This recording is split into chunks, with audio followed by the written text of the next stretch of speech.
Halo semuanya, jumpa lagi bareng kita semua di acara Obat Obrolan Sehat Podcast RSUD Sidoarjo. Kali ini kita akan membahas tema tentang stunting bareng dengan dokter yang pastinya sangat berpengalaman juga di bidangnya. Siapa lagi kalau bukan Dokter Vita? Beri tepuk tangan semuanya. Terima kasih. Dokter Vita, apa kabar? Alhamdulillah, kabar baik. Alhamdulillah. Jadi dokter, hari ini kita mau membahas tentang stunting. Ya, ngobrol-ngobrol aja ya. Ngobrol santai saja, Dok. Oke, biar nanti juga nyaman. Siap, Gitu, benar. ya. Biar informasi yang tersampaikan ke masyarakat juga mudah diterima. Ya. Oke. Sebenarnya stunting itu apa sih, dokter? Terima kasih, Mas Fajar. Jadi memang di akhir-akhir, terutama di pertengahan sampai akhir tahun ini, memang secara nasional kita dihadapkan dengan kasus stunting yang mulai meningkat. Nah, kita itu sebenarnya ini mungkin definisi atau pengertian baru yang mungkin kadang-kadang juga terminologi yang di masyarakat itu masih belum familiar. Gitu. Stunting sepertinya suatu penyakit yang mungkin agak membahayakan atau mungkin yang istilahnya enggak terlalu sering didengar di masyarakat. Yeah. Nah, sebenarnya stunting itu secara pengertian adalah kondisi perawakan pendek. Nah, perawakan pendek ini sebenarnya disebabkan banyak hal. Kalau kita ngomong tentang perawakan pendek di anak-anak, maka secara definisi atau pengertian utama stunting itu adalah perawakan pendek yang terjadi pada anak-anak, terutama di bawah 5 tahun atau yang paling utama sebenarnya di bawah 2 tahun yang secara pengukuran memang di bawah, namanya kita punya growth chart, di bawah 2 standar deviasi dari tinggi badan atau panjang badan sesuai dengan usia anak tersebut, dan utamanya disebabkan karena kekurangan gizi kronis. Jadi memang secara nasional kita setelah melewati pandemi, meskipun ini masih akhir-akhir pandemi, belum ditetapkan sebagai endemik, ternyata secara pertumbuhan, perkembangan anak-anak itu mungkin agak sedikit terlewat ketika waktu pandemi kemarin. Beberapa kali posyandu mungkin tutup, kemudian pemantauan pertumbuhan dan perkembangan anak mungkin agak berkurang ketika masa pandemi. Nah, ketika sekarang pandemi sudah mulai berangsur membaik, kemudian memang kita mengangkat kasus stunting ini untuk kedepannya memperbaiki utamanya pertumbuhan dan perkembangan anak-anak. Oke, baik. Tadi dokter menyinggung sedikit tentang kurang gizi juga. Ya. Memang stunting dengan kurang gizi itu ada keterkaitan atau memang mereka itu berbeda? Oke. Jadi keterkaitannya sangat erat. Yang pertama sebenarnya kita secara umum harus mengetahui bahwa ada standar untuk melakukan penegakan diagnosis tentang stunting. Okay. Jadi beda antara perawakan pendek sama stunting dulu. Okay. Nah, jadi kalau di posyandu maka anak-anak kita itu akan diukur harusnya selain berat badan juga panjang badan dan tinggi badan. Setelah kita mengetahui panjang badan dan tinggi badan, dimasukkan ke dalam kurva atau growth chart atau standar yang sesuai dengan usia masing-masing anak, dan kita akan melihat di sana apakah masuk kategori perawakan pendek atau enggak. Semua yang perawakan pendek adalah di bawah -2 SD dari growth chart standar panjang badan berdasarkan usia. Nah, kalau sudah kita temukan anak-anak dengan perawakan pendek, kita harus menilai kira-kira penyebab perawakan pendeknya itu apa. Nyun sewu, kalau misalnya contohnya saja ada beberapa mungkin di sekitar kita atau mungkin yang terkenal selebritas, dia itu mungkin tidak secara perawakan dia pendek. Yeah. Tetapi apakah dia ini masuk kategori stunting? Belum tentu, karena perawakan pendek tidak semuanya masuk stunting. Tetapi semua yang perawakan pendek, terutama di anak-anak, harus diketahui penyebabnya. Kalau memang penyebabnya karena kekurangan gizi kronis, maka masuk kategori stunting. Jadi perawakan pendek sendiri itu bisa karena kelainan genetik, kelainan hormonal, kemudian kekurangan gizi. Nah, apa bedanya dengan yang tadi Mas Fajar? Gizi buruk, gizi kurang dengan stunting. Standar utama penegakan diagnosis stunting adalah berdasarkan tinggi badan atau panjang badannya. Jadi anak-anak ini pendek dibandingkan dengan anak-anak seusianya dia. Nah, kalau gizi kurang atau gizi buruk, maka standar patokan untuk penegakan diagnosisnya grafiknya berdasarkan berat badan, berdasarkan tinggi badan. Jadi pengukuran berat badan juga mempengaruhi penegakan diagnosis dari gizi kurang atau gizi buruk.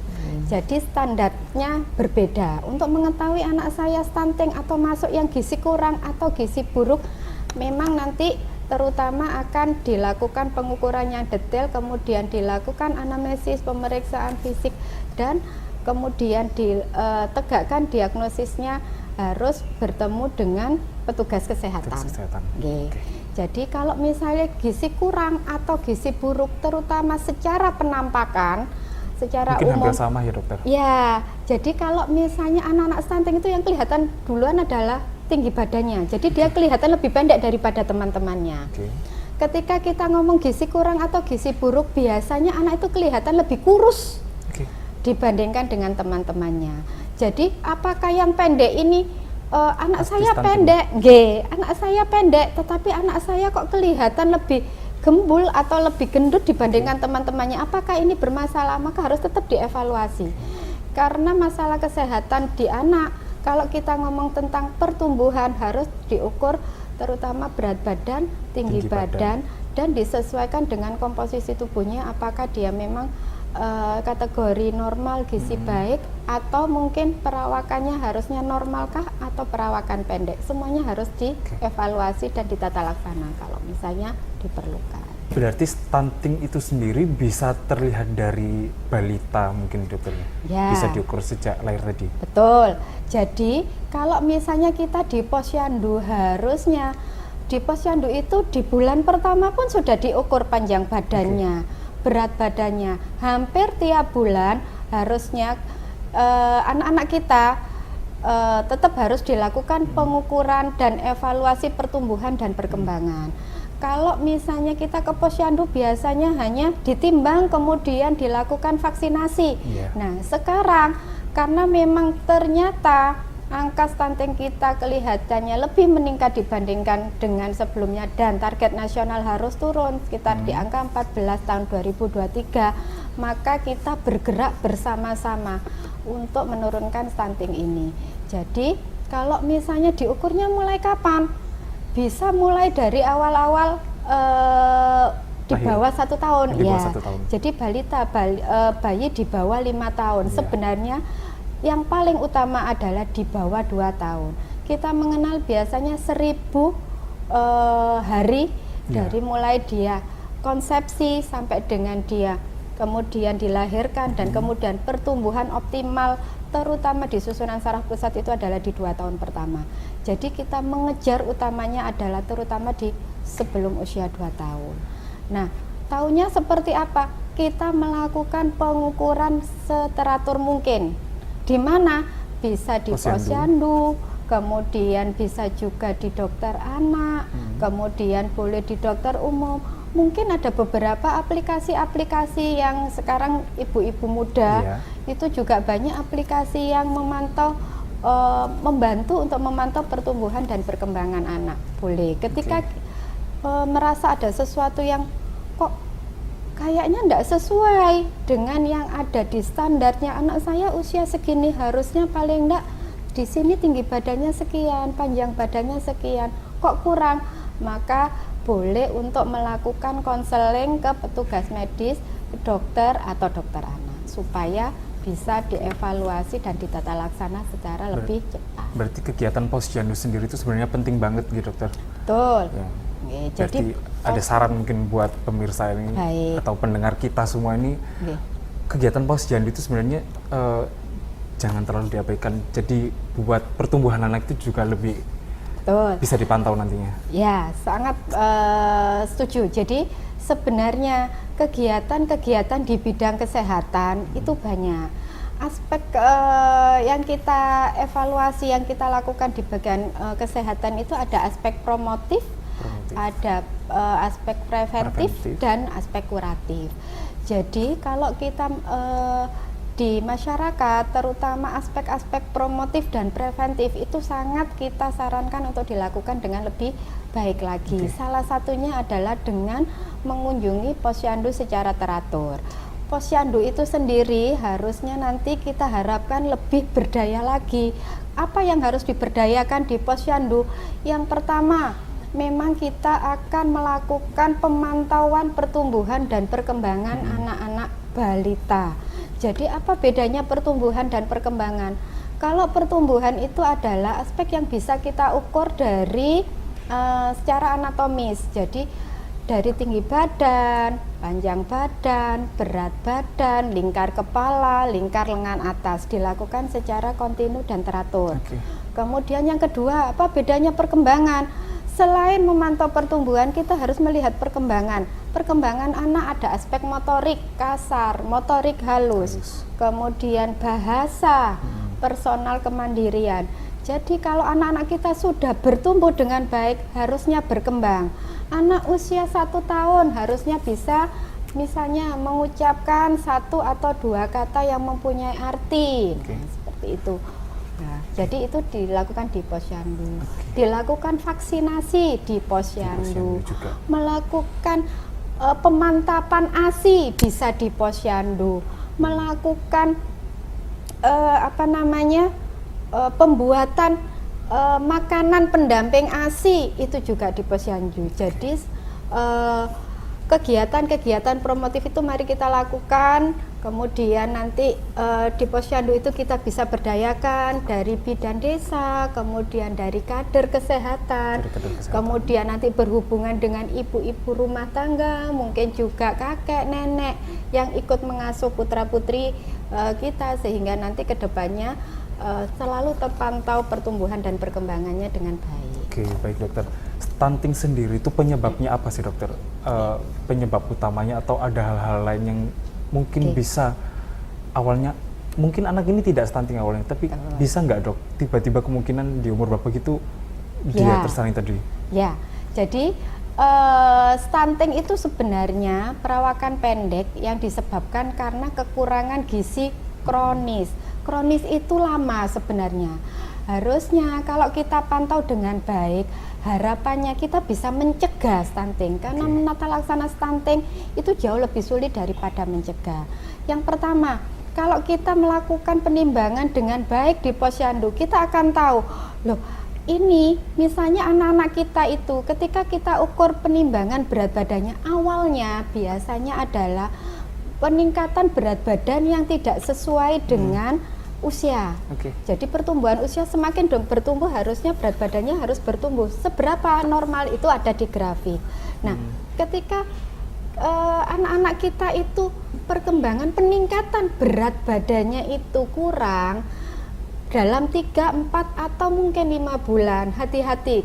Maka dia akan pertumbuhan tinggi badannya juga akan terganggu. Nah, jadi harus diperhatikan tadi itu benar-benar. Betul. Jadi sebenarnya utamanya adalah kekurangan gizi kronis. Kekurangan gizi kronis ini kalau kita breakdown lagi, kita melihat lagi apa kira-kira penyebabnya, banyak. Dari mulai awal tata laksana stunting ini mulai kita lakukan dari awal prakonsepsi. Jadi para calon bapak, calon ibu, kemudian nanti yang sebelum catin istilahnya, calon pengantin pun kita harus mengevaluasi edukasi untuk persiapan kehamilan. Pada waktu kehamilan, ibu hamil dipantau. Kalau ibu hamil kekurangan gizi, maka akan terjadi resiko peningkatan bayi-bayi dengan berat badan lahir kurang. Ketika berat badan lahir kurang bayinya, maka kedepannya ada resiko untuk peningkatan berat badan, gizi kurang pada anak. Gizi kurang yang terjadi pada waktu kurang dari 6 bulan, ASI kurang, tidak bisa memberikan ASI eksklusif menjadi faktor resiko terjadinya stunting. Ketika setelah ASI, makanan pendamping ASI di usia 6 bulan, 7 bulan, ibunya atau mungkin keluarganya belum mampu membuat yang baik, di situ juga ada kekurangan, terjadi lagi resiko untuk terjadinya kurang gizi. Nah, ketika ini faktor-faktor ini berkumpul, maka resiko terjadinya stunting lebih besar. Jadi kalau kita bisa menggambarkan bahwa stunting itu tidak serta-merta terjadi pada saat satu kali pengukuran. Berarti memang harus bertahap ya. Jadi sebenarnya dia mulai terjadinya itu faktor resikonya itu terjadi beberapa bulan sebelumnya. Memang ketika sudah diukur panjang badannya itu tidak sesuai dengan usianya, di bawah -2 SD, sudah masuk kategori perawakan pendek. Kita harus mengevaluasi. Berarti stunting sendiri sebenarnya sudah bisa terdeteksi semenjak kehamilan atau belum, Dok? Kalau stunting itu memang harusnya dari mulai dia setelah kelahiran. Tetapi faktor resiko bisa terjadi pada waktu awal-awal dia dari kehamilan pun sudah terjadi faktor resiko. Ketika ibunya kurang nutrisi, ibunya mungkin ada penyakit-penyakit tertentu, kemungkinan ibunya mungkin masih ibu-ibu muda yang belum tahu menjaga kondisinya. Ketika melahirkan pun, ketika ada masalah, bayinya kekurang berat badan lahir rendah, entah karena prematur atau memang kekurangan nutrisi, maka dari situ faktor resiko sudah mulai terjadi. Tetapi kita mendiagnosis definisi stunting itu memang setelah kelahiran. Dan supaya tidak terjadi, sudah terjadi perawakan pendek, maka harapannya ketika terjadi penambahan berat badan yang kurang signifikan, kurang baik, itu sudah mulai kita atasi. Jadi tidak sampai turun menjadi kondisi stunting. Kenapa sih tidak boleh pendek? Apakah anak pendek itu jelek? Istilahnya begitu. Yang kita kejar adalah kualitas. Jadi utamanya kenapa kita mencegah stunting itu, selain memang kita untuk bertujuan untuk memperbaiki postur, tinggi badan, tetapi utamanya adalah kualitas, terutama kualitas intelijensi. Kenapa? Kekhawatirannya adalah anak-anak dengan kekurangan gizi kronis yang kemudian menjadikan anak ini berperawakan pendek atau stunting. Dikhawatirkan perkembangannya yang tadi aspek motorik kasar, motorik halus juga terlambat atau berkendala. Kemudian ke depannya faktor intelijensinya, pertumbuhan otaknya pun sendiri pun, kalau pertumbuhan secara badannya kurang, tinggi badannya kurang, dikhawatirkan pertumbuhan otaknya juga susunan saraf pusatnya kurang maksimal. Sehingga kita khawatirnya menciptakan generasi-generasi yang kualitas sumber daya manusianya kurang. Jadi kedepannya utama aja adalah mencegah supaya tidak terjadi penurunan tingkat intelijensi atau perkembangan yang kurang baik pada anak-anak kita. Jadi bisa dibilang genetik atau enggak nih, Dok, kalau stunting sendiri itu? Yang pertama bahwa kalau genetik bisa menyebabkan kondisi perawakan pendek. Nah, tetapi faktor di luar genetik, terutama nutrisi yang kurang, itu yang menyebabkan sebagai penyebab utama dari stunting. Jadi kalau misalnya memang ada kelainan genetik, contohnya apa? Kondisi dengan sindrom Down, kemudian nyuwun sewu, kayak misalnya selebritas kita yang terkenal Ucok Baba, itu akondroplasia namanya, itu juga merupakan faktor resiko terjadinya perawakan pendek. Tetapi kita harus membedakan bahwa stunting ini perawakan pendek yang disebabkan karena kekurangan gizi kronis. Kekurangan gizi kronis banyak, dari mulai tadi itu yang seperti saya bilang, asupan nutrisi yang kurang atau kebutuhan yang meningkat. Contohnya apa asupan nutrisi yang kurang? faktor ekonomi. Iya. Ada beberapa kasus kita menilai bahwa memang tidak mampu memberikan kualitas makanan yang baik pada putra-putrinya. Kedua, pengetahuan tentang makanan yang baik. Ketiga, cara pemberian makan pada anak itu juga membutuhkan teknik-teknik tertentu. Banyak sekali masalah makan pada anak-anak yang menyebabkan faktor resiko terjadinya kurang gizi. Kurang gizi kronis menyebabkan resiko terjadinya stunting. Nah, ketika stunting khawatirnya perkembangannya terganggu. Dan kemudian apalagi yang juga harus diperhatikan? Yang patut diperhatikan adalah kebutuhan yang meningkat. Contohnya apa? Ketika anak-anak kita sering terserang sakit. Kita banyak sekali sekarang, Dok, kok sekarang banyak ya yang batuk pilek, nggak ada 1 bulan batuk lagi, sembuh 5 hari. Nah, tidak hanya menyalahkan musim, gitu ya. Jadi kemampuan untuk imunitas daya tahan tubuh itu selain ditunjang dari faktor nutrisi, kemudian yang kedua, jangan lupa pada anak-anak vaksinasi dilengkapi. Kemudian yang ketiga adalah pola hidup sehat. Ternyata banyak sekali kasus-kasus, contohnya adalah ketika kita berhadapan dengan sakit batuk, Mas.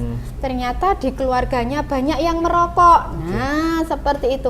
Kakaknya batuk, kakaknya karena daya tahan tubuhnya bagus, maka dia mungkin dengan rawat jalan bisa sembuh. Tetapi adik bayinya ketika dia ketularan dari kakaknya dengan lingkungan yang kurang bersih, maka jadi radang paru. Nah, seperti itu nanti juga akan mempengaruhi dari proses asupan nutrisinya. Anak sakit biasanya makanya berkurang, kebutuhannya meningkat, maka faktor terjadinya resiko kekurangan nutrisi juga meningkat pada kondisi yang sakit. Jadi caranya buat mencegah stunting itu sendiri bagaimana nih, Dok? Yang baik.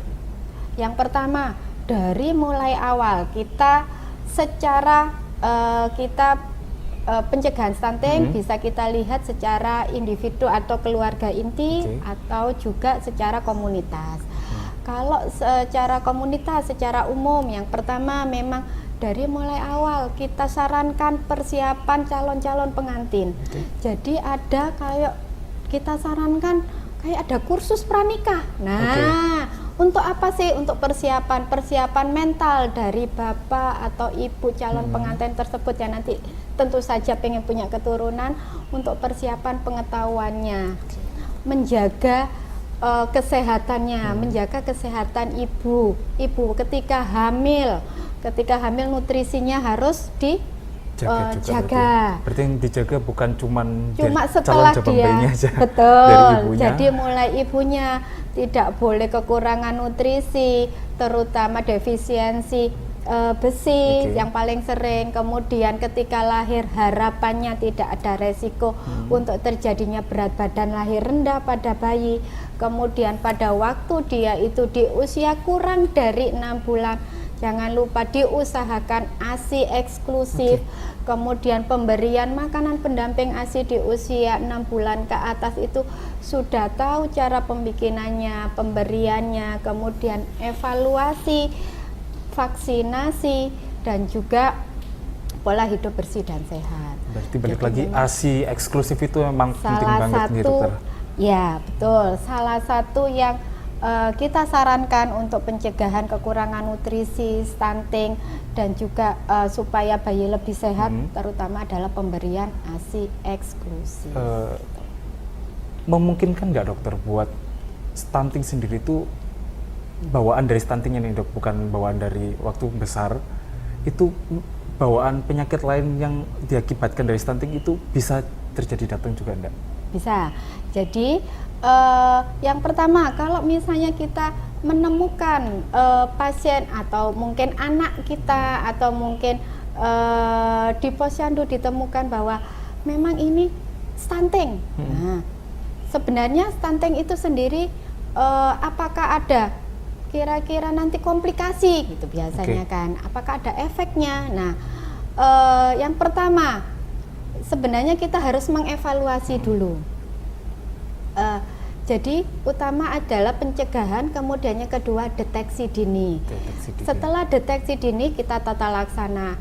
Pada waktu tata laksana kita harus melihat kira-kira penyebabnya apa. Yang pertama, apakah memang dia kekurangan nutrisinya ada pada masalah kemampuan untuk pemenuhan kebutuhan secara ekonomi. Nah, itu juga nanti akan dilakukan koordinasi dengan aparat desa, kemudian dengan kader, ada bantuan-bantuan untuk pemberian nutrisinya. Kemudian yang kedua, kita lihat apakah dia itu sering sakit. Kenapa? Pemenuhan kebutuhan air bersihnya seperti apa? Nah, apakah dia itu terutama diare, kekurangan zat besi pada anak-anak, batuk pilek yang berulang, dan TBC pada anak-anak itu merupakan faktor resiko terjadinya kekurangan gizi.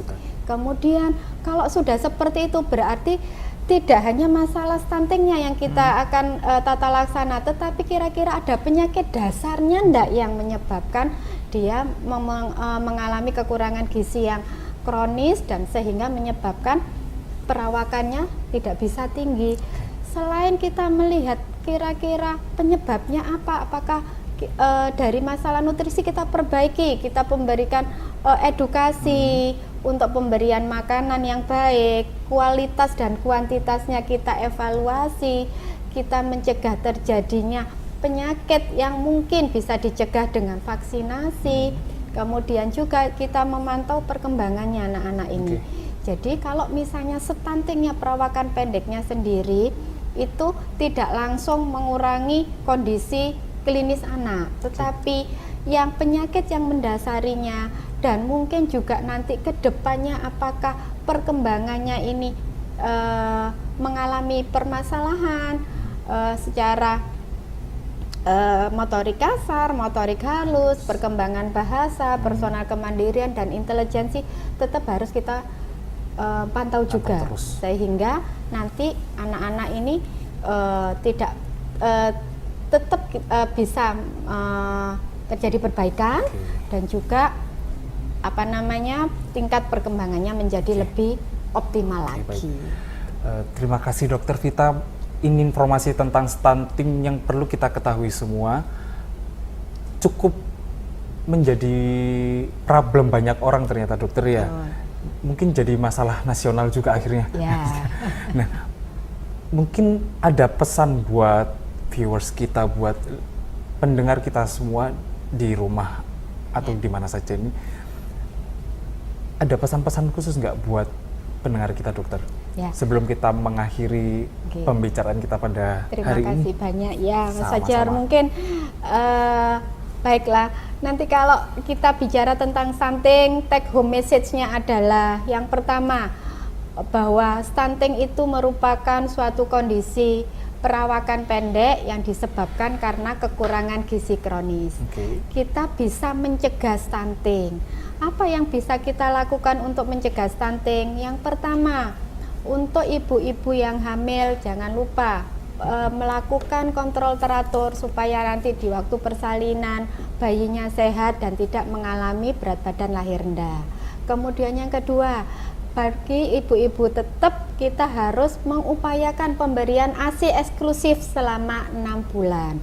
Setelah itu kita akan melakukan penambahan nutrisi pada anak dengan menambahkan makanan pendamping ASI yang sesuai. Jadi kita memberikan makanan yang baik, kemudian tidak sering memberikan makanan instan, kita memberikan nutrisi yang sesuai dengan usia dan perkembangan anak, kemudian juga melakukan vaksinasi teratur. Kemudian juga jangan lupa pola hidup bersih dan sehat. Selain ibu-ibu yang menjaga, seluruh keluarga juga harus menjaga. Bapak semua tidak merokok, terlibat. Baik. Bapak tidak merokok, penggunaan air bersih yang baik, penggunaan jamban. Banyak juga di tempat-tempat kita yang mungkin pembuangannya kurang atau bermasalah. Kemudian juga kita harus melakukan pemantauan berkala di posyandu. Di samping kita ke posyandu untuk melakukan pengukuran, penimbangan, kita harapkan juga memberikan banyak pengalaman, pengetahuan, karena di sana nanti juga akan sharing dengan petugas kesehatan tentang apa? Tentang cara pemberian makan pada anak, kemudian evaluasi pemberian tata laksana ketika anak sakit awal yang bisa kita lakukan apa.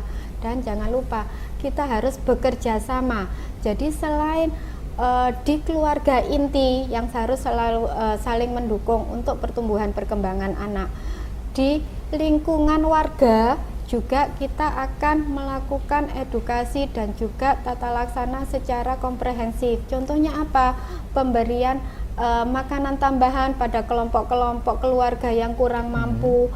Kemudian yang kedua, memberikan fasilitas kesehatan, menguruskan jaminan kesehatannya ketika ada masalah sering terjadi sakit pada anggota keluarga tersebut, terutama pada anak-anak, sehingga bisa teratasi dengan lebih baik. Oke, baik.